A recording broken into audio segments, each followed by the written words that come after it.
रहीम, मेरा नाम शापाहद है और मैं सुवारी से ताल्लुक़ रखता हूँ। मैं बुनियाद स्कूल में जमात हश्तम में पढ़ता हूँ। आज मेरा टॉपिक है उर्दू ग्रामर। हर्फ, लफ्ज़ और जुमला। हर्फ उसे कहते हैं अलिफ से लेकर ये तक जितने भी हुरूफ तहज्जी है हम उसे हर्फ कहते हैं। लफ्ज़ दो या दो से ज़्यादा हुरूफ तहज्जी को मिलाकर लफ्ज़ बनता है, मिसाल के तौर पर पाकिस्तान वगैरह। अब जुमला, दो या दो से ज्यादा लफ्ज़ अल्फाज को मिलाकर हम जुमला बनाते हैं, मिसाल के तौर पर अहमद घर जाता है वगैरह। अब लफ्ज़ की दो अक़साम है, कलमा और मुहम्मल। कलमा हम उस लफ्ज़ को कहते हैं जिसका माना और मतलब हो, मिसाल के तौर पर रोटी, पानी वगैरह। और मुहम्मल हम उस लफ्ज़ को कहते हैं जिसका माना और मतलब ना हो, मिसाल के तौर पर वानी, वोटी वगैरह।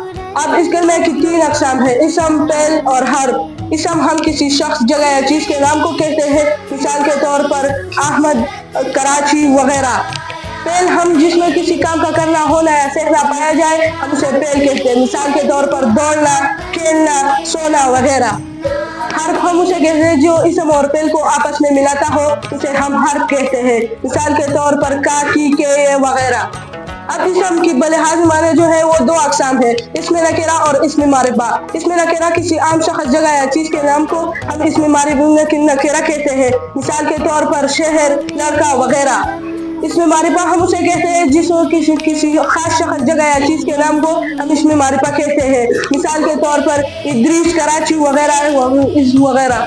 अब इसमें नकेरा की दो अक़साम है, इसमें ज़ात और इसमें सिफत। इसमें ज़ात हम उसे कहते हैं जिसमें किसी शख्स, चीज़ या जगह की हैसियत दूसरी चीज़ से अलग पाई जाए, हम उसे इसमें ज़ात कहते हैं, मिसाल के तौर पर पानी, आग वगैरह।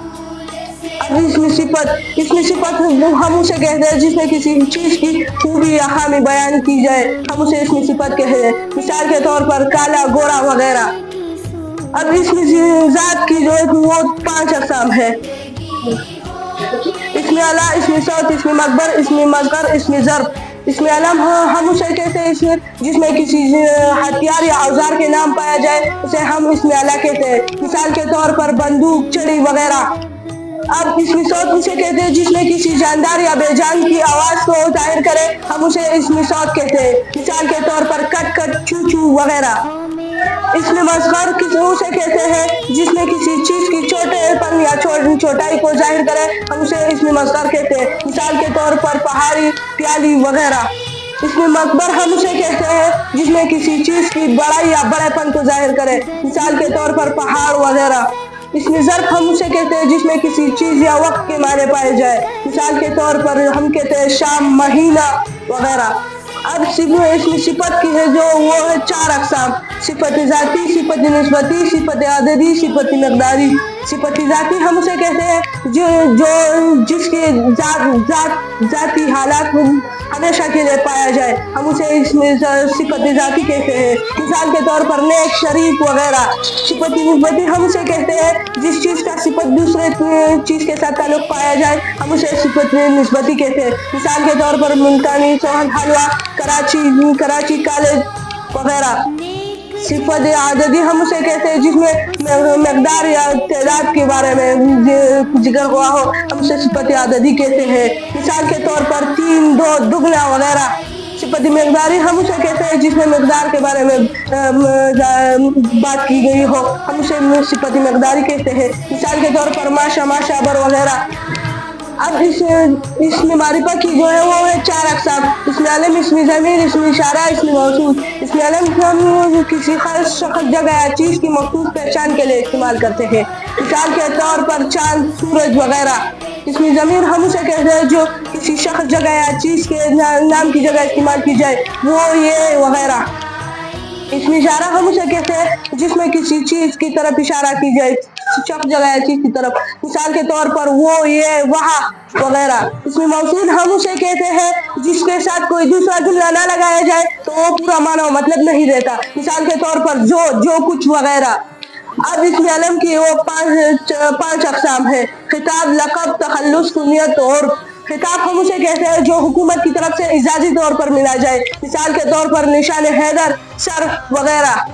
लक़ब हम उसे कहते हैं जो प्यार या मोहब्बत की वजह से लोगों में मशहूर हो जाए, मिसाल के तौर पर हम कहते हैं चाचा, नाना वगैरह।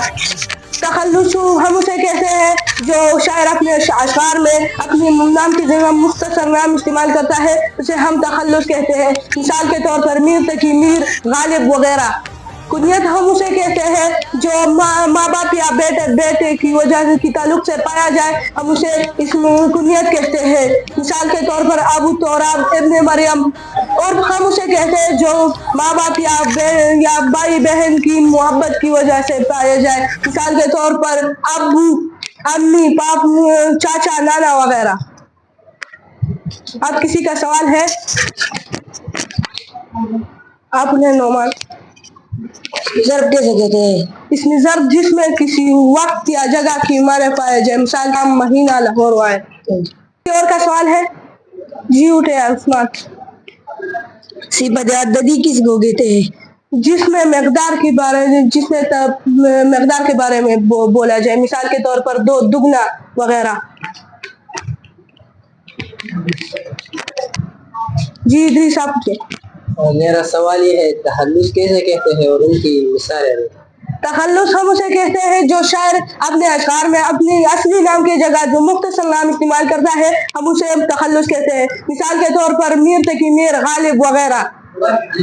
کسی اور کا سوال ہے؟ جی پیاز آپ کے۔ اسم اشارہ کیسے کہتے ہیں؟ جس میں کسی چیز، شخص، جگہ یا چیز کی طرف اشارہ کرے، مثال کے طور پر ہم بولتے ہیں وہ ایک لڑکا ہے، اس میں وہ جو ہے ایک اشارہ ہے۔ اب کسی اور کا سوال ہے؟ یمان اٹھ جائے۔ اسم موصول کسے کہتے ہیں؟ اسم موصول ہم اسے کہتے ہیں جس کے ساتھ کوئی دوسرا جملہ نہ لگایا جائے تو یہ اپنا پورا معنی نہیں دیتا، مثال کے طور پر جو کچھ وغیرہ۔ اب کسی اور کا سوال ہے؟ زینا کچھ۔ فعل کیسے کہتے ہیں؟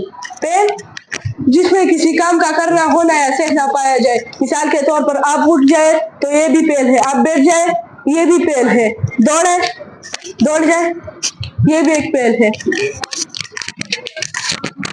اب کسی اور کا سوال ہے؟ اس میں صفت کیسے کہتے ہیں؟ جس میں کسی چیز کی خوبی یا خامی بیان کی جائے، ہم اسے اس میں صفت کہتے ہیں، مثال کے طور پر کالا، گورا، نیک، شریف وغیرہ۔